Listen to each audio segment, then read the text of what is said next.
আসছি হচ্ছে মোংলা থেকে। তো সাগরকন্যা কুয়াকাটার কাছে না আসলে আসলে বোঝানো যায় না যে প্রকৃতির রূপ আসলে কত বেশি সুন্দর।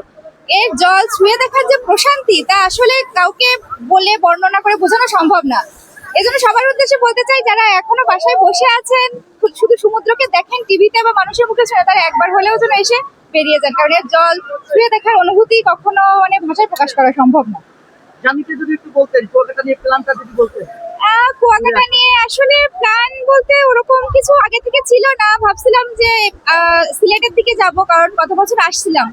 তারপর ভাবলাম যে না, ফ্যামিলির সাথে প্রথমবার একটু আসি সমুদ্রের কাছে, তো সেইভাবেই হঠাৎ করে ডিসিশন নিয়ে আমার বোনদেরকে নিয়ে আসছি। তো প্রথমবার আমার, এটা দ্বিতীয়বার, কিন্তু আমার বোনদের প্রথমবার এই কুয়াকাটা বা সাগর ভ্রমণ। তো ওদের অনুভূতি আসলে খুবই সুন্দর। আমরা আসছি গতকাল রাত রাত না, ঠিক ভোর হয়ে গেছিল 4:30টার দিকে। তো ওই সময় এসে হোটেলে থেকে একটু সময় রেস্ট নিয়ে তারপরে যে চলে আসছি বিচে। সারাদিন এখানেই থাকতে চাই, যতটা সময় থাকবো মানে মন প্রাণ সবকিছু মিলিয়ে খুব ভালোভাবে উপভোগ করতে চাই।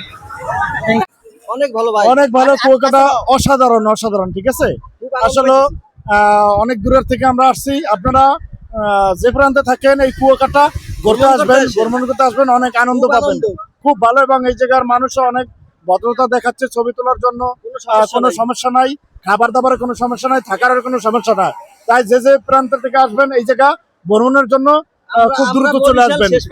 আমরা বরিশাল গৌরনদী আগলজেরা থানার থেকে আসছি। ধন্যবাদ, ভালো থাকবেন। কুয়াকাটা খুবই ভালো লাগছে। তাহলে আমি আসছি, আমার বোনেরা আসছে, আমার বাগনি আছে। তাহলে আমাদের এখানে ঘুরিয়া খুবই ভালো হয়েছে, এনজয়টা খুবই ভালো।